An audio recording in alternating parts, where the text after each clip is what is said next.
The Steelers at the Ravens. The Ravens in the rubber match between AFC North rivals are 9.5-point favorites. It was 8.5. It went to 10. It's now 9.5 with an over-under of 43.5. It's the biggest spread of Wild Card Weekend.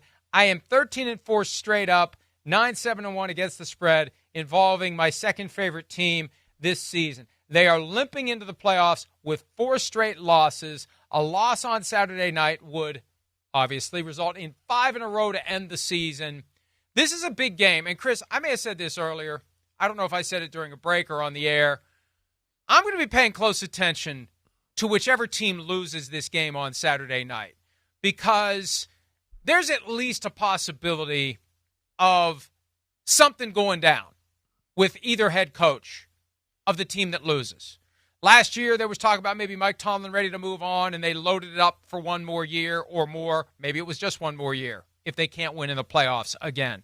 With John Harbaugh, there's always, not always, but every 2 or 3 years, there's this sense, is it finally coming to an end? They go one and done at home, losing to the Steelers in such a promising season when Lamar Jackson's the likely MVP.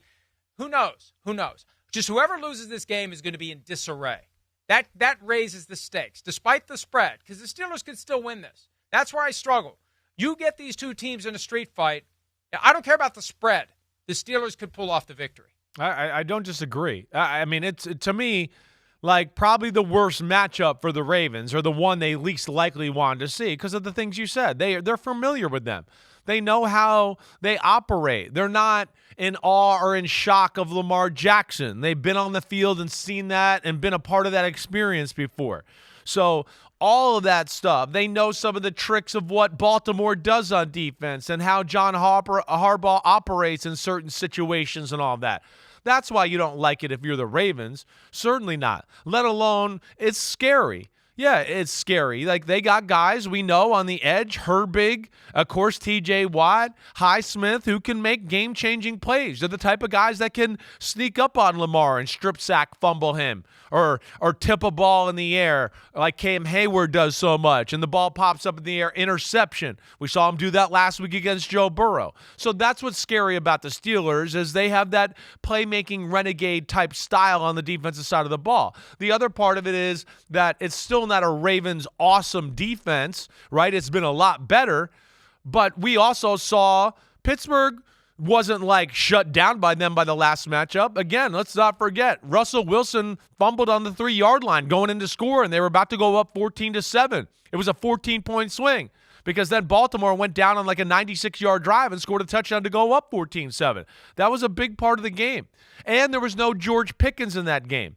I watched back the film of that game earlier this week, and the one thing that jumped out to me too is Russell Wilson's got to be able to attack the middle of the field. There's plays there to be had in the middle of the field, but the middle of the field's been a kryptonite for Russell Wilson his whole career, because he's short and he's reluctant to pull the trigger and throw the ball into the windows down in the middle of the field, which can be tighter. He's going to have to do that. Freiermuth versus Roquan Smith is advantage Steelers in the pass game all day long. They got to take advantage of that. So that's going to be the big thing. Can the Steelers offense make enough plays to keep pace with Lamar and company, which we know you got to keep pace with them to a degree? And can the defense make a play or two and give the Steelers offense an extra possession or so, like we saw in the first matchup, and where the Steelers pulled off the upset in that one? That, to me, is paramount. The Steelers are a team where I don't think if the game is straight up that they can just win the football game. They have to create something. Strip sack, interception, block punt, whatever it might be. So that's my thoughts there. Do you want to make your pick? Do you want to say anything more here?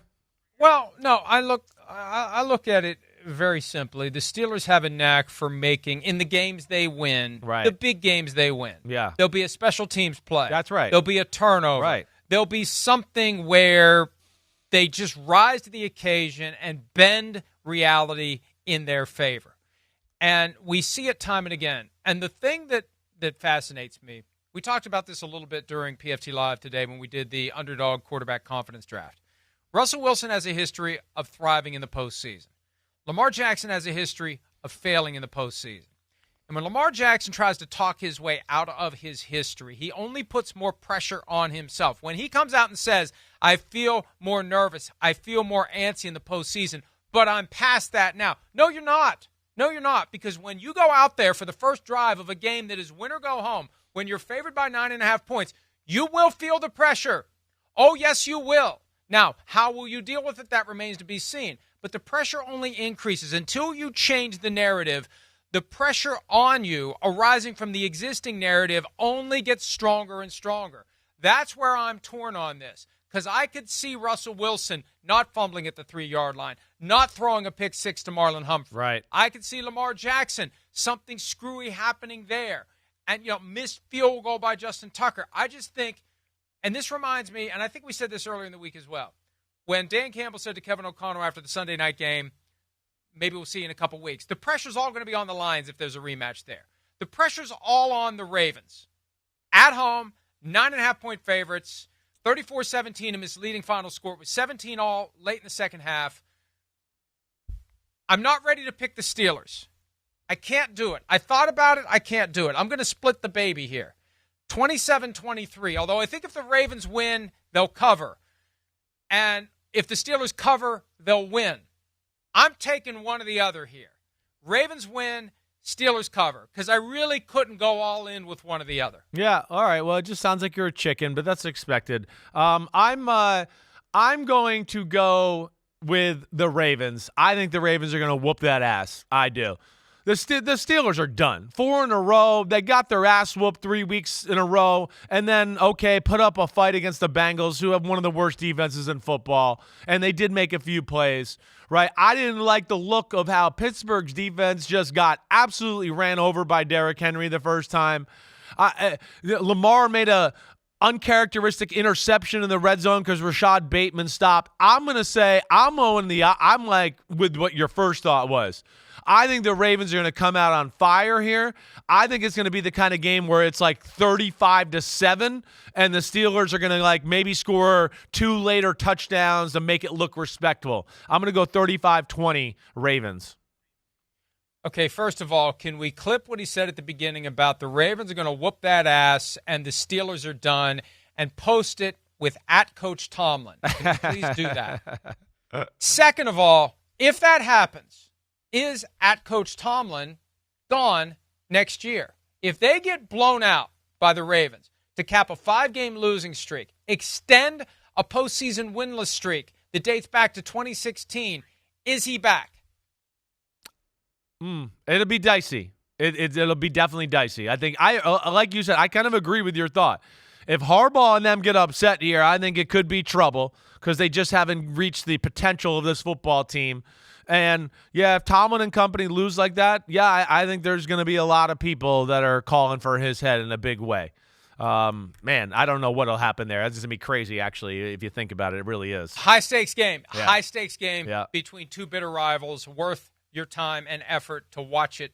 Thanks for watching Chris Simms Unbuttoned. It's playoff time, baby. So make sure to smash that subscribe button, as they say. We got game recaps coming up. We got all of our Super Bowl 59 coverage from Radio Row. You will be in New Orleans yourself. And you're going to be there at some point, too, whether you like it or not. Okay. Thanks again for watching. Remember to subscribe. Peace out, homies.